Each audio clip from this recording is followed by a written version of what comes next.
Salam sepak bola, teman-teman netizen atau warganet yang saya hormati semuanya. Selamat bergabung kembali ke konten terbaru dari channel YouTube Triple B. Dan di konten terbaru hari ini saya ingin memberikan analisa dari dua pertandingan di English Premier League yang melibatkan dua klub asal kota Manchester.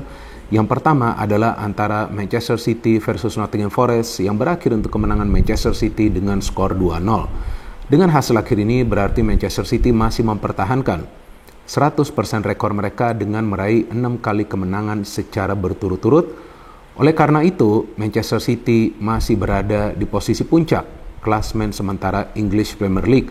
Dan pertandingan kedua adalah antara Burnley versus Manchester United yang berakhir untuk kemenangan Manchester United dengan skor tipis 0-1. Dengan hasil akhir ini berarti Manchester United telah mencatat kemenangan ketiga mereka musim ini setelah sebelumnya berhasil meraih kemenangan lawan Wolves dan juga lawan Nottingham Forest, dan ini merupakan kemenangan tandang pertama bagi Manchester United. Oleh karena itu, Manchester United berada di zona papan tengah di klasmen sementara English Premier League. Pertama-tama, teman-teman, saya ingin memberikan analisa dari pertandingan antara Manchester City versus Nottingham Forest yang memang di atas kertas pertandingan ini milik Manchester City. Memang Nottingham Forest di awal musim ini permainannya cukup impresif ya. Tapi ketika ada sebuah tim yang bertandang ke kandang Manchester City, ya kesulitan bagi mereka yang pertama adalah untuk menyerang ya ke pertahanan dari Manchester City, karena biasanya City bermain dengan high press. Dan yang kedua tentunya dalam urusan bertahan, karena Manchester City punya banyak pemain yang biasa melakukan pergerakan tanpa bola. Dan tentunya City punya Erling Haaland kan, yang sejauh ini telah mencetak 8 gol.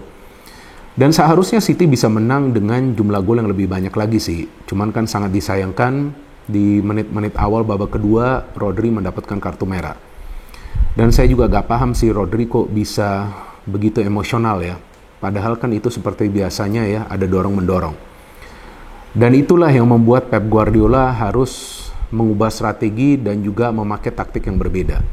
Jadi Pep ini teman-teman memanglah perlu diakuin adalah salah satu pelatih terbaik di dunia saat ini ya teman-teman, karena kita lihat saja ketika timnya itu hanya bermain dengan 10 pemain dan tentunya Nottingham Forest punya kesempatan ya untuk bisa menyamakan kedudukan atau minimal lah mencetak 1 gol, tapi ternyata City bisa mengakhiri pertandingan dengan clean sheet.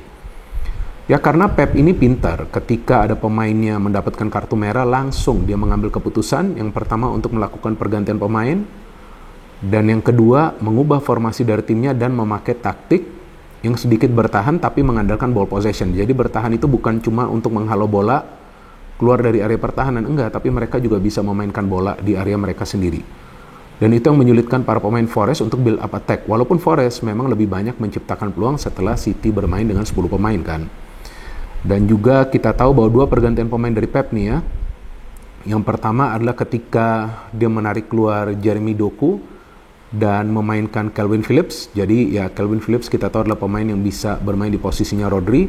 Dan yang kedua adalah ketika dia menarik keluar Alvarez dan memainkan Nathan Ake. Artinya memang City punya lebih banyak pemain yang bernaluri defensif, dan itu yang menyulitkan para pemain Nottingham Forest untuk menciptakan banyak peluang yang berbahaya. Dan dua peluang yang berbahaya dari Forest di babak kedua itu mereka ciptakan di masa injury time, tapi Ederson memang penampilannya bagus. Dari jalannya pertandingan memanglah City ketika memang situasinya masih 11 lawan 11, mereka menyerang total kan. Sebelum akhirnya kita tahu bahwa di menit-menit awal juga ya City sudah mencetak gol ya. Setelah Alvarez itu mendapatkan peluang, kemudian City langsung mencetak gol. Nah teman-teman lihat saja nih, kehebatan dari para pemain City adalah positional play. Artinya kepintaran dari para pemain City untuk mencari ruang di area pertahanan tim lawan serapat atau sepadat apapun pertahanan dari tim lawan. Jadi di menit-menit awal, kalau nggak salah itu Rodri yang memberikan umpan kepada Walker, tapi Walker ini kan sebetulnya sudah berada dalam posisi yang menguntungkan, tapi dia tidak lupa untuk membagi bola, dan dia membagi bola ke Phil Foden. What a finish by Phil Foden. Ini gol yang krusial, karena menit-menit awal City sudah mencetak gol. Dan setelah itu memang terlihatlah permainan City lebih agresif, walaupun mereka agak sulit ya menciptakan peluang yang berbahaya, karena Forest ini kan sebetulnya defense-nya nggak buruk juga. Tapi yang menariknya, walaupun City kemudian bermain dengan 10 pemain, Forest tidak bisa mencetak gol loh. Padahal sebelumnya Forest mau kalah atau menang atau seri selalu mencetak gol. Jadi ini adalah pertandingan pertama Forest gagal mencetak gol. Nah disitulah kita melihat kehebatan para pemain City. bahwa walaupun mereka bermain dengan 10 pemain, mereka masih bisa mencegah tim lawan mencetak gol. Karena waktunya sebetulnya cukup banyak juga bagi Forest, dan Forest juga bukan tim yang lemah loh di Premier League, teman-teman. Mereka punya materi pemain yang bagus juga kan. Ada Awoni, ada juga Elanga, mantan pemain dari Manchester United. Ada juga Boli ya di pertahanan. Dan akhirnya City bisa mencetak gol lagi, tentu Erling Haaland ini ya, kali ini mendapatkan suplai bola. Jadi memang Erling Haaland ini adalah striker finisher lah ya, kita semua tahu. Dan dia mendapatkan pelayanan bintang 5 ya di Manchester City, maka itu dia bisa mencetak banyak gol. Lagi-lagi ini kita lihat ada kombinasi passing. Alvarez ke Foden, Foden ke Nunes tuh kalau nggak salah, dan Nunes bisa memberikan crossing yang akurat ke Erling Haaland yang mencetak gol kedua. Nah, City tetap menyerang, Alvarez mendapatkan peluang, shooting dari Foden juga diblok, shooting dari Alvarez juga diblok. Jeremy Doku cukup baik ya permainannya. Dan ketika turun minum, ya feeling saya di babak kedua kemungkinan Pep akan melakukan pergantian pemain lah. Tapi ternyata baru beberapa detik saja Rodri mendapatkan kartu merah. Nah, inilah yang membuat permainan dari City cenderung defensif. Karena ya Forest seperti yang tadi saya katakan, mereka juga punya materi pemain yang bagus. Walaupun mereka di menit-menit awal ini memilih bermain bertahan total ya, seperti itu kan biasa Forest mainnya counter. Tapi mereka gak bisa membuka pertahanan dari City. Karena sepertinya Pep sudah paham lah gaya permainan dari Forest kan. Jadi yang dia main tuh high pressing, menutup ruang mulai dari lini tengah. Nah jadi ketika bermain dengan 10 pemain, memang para pemain City lebih fokus dalam bertahan, tapi mereka tetap mengalirkan bola, mereka tetap mencoba untuk membuka pertahanan dari Forest, tapi mereka sangat berhati-hati, mereka tidak ingin memberikan penguasaan bola kepada para pemain Forest, maka itu ball possession tetap unggul di City, walaupun mereka bermain dengan 10 pemain. Dan Haaland seharusnya sudah bisa mencetak gol ketiga ya bagi Manchester City dan gol kedua bagi dia, tapi sayang dia gak bisa mencetak gol, itu off target, dan itu satu-satunya peluang dari City loh di babak kedua. Umpannya bagus banget dari Ake ya. Dan kemudian Foden juga ditarik keluar, Grealish masuk, not bad permainan dari Grealish. City di pertandingan ini teman-teman bahkan tidak bermain dengan dua pemain kreatif mereka, yakni Kevin De Bruyne dan juga Bernardo Silva, tapi tetap saja mereka bisa meraih kemenangan. Nah itulah yang saya katakan bahwa City ini memang punya kekuatan sebagai satu tim ya, dan taktik dari Pep Guardiola itu jalan. Apalagi ketika dia mengubah taktik, para pemainnya juga agak kebingungan. Dan Rodri tentu akan miss nanti pertandingan lawan Arsenal ya kalau nggak salah ya. Tapi menurut saya itu juga bukan sebuah keuntungan bagi Arsenal, karena bisa juga nanti Calvin Phillips bermain dan bisa menyulitkan juga para pemain Arsenal untuk berkembang di tengah. Walaupun Phillips memang ya kita tahu kualitasnya nggak seperti Rodri, tapi asalkan taktiknya jalan nggak ada masalah juga bagi City. So well done win for City, mereka kembali meraih kemenangan, dan sementara ini mereka tampak favorit ya sebagai tim yang berpeluang menjadi juara. Tapi ya kita lihat nanti setelah memasuki pertengahan musim, bisa juga nanti ada Liverpool atau Arsenal yang mengancam mereka ya. Dan sekarang saya ingin memberikan analisa dari pertandingan kedua antara Burnley versus Manchester United. Dan memang sih secara permainan Manchester United tidak bermain bagus. Bahkan saya melihat para pemain MU fokus dalam bertahan. Tapi untuk saat ini memang itu yang perlu dilakukan oleh para pemain MU. Karena kan di 3 pertandingan sebelumnya di semua kompetisi ya, di Premier League dan juga kemudian di Liga Champions, kan MU kalah terus. Bahkan mereka kemasukan banyak gol.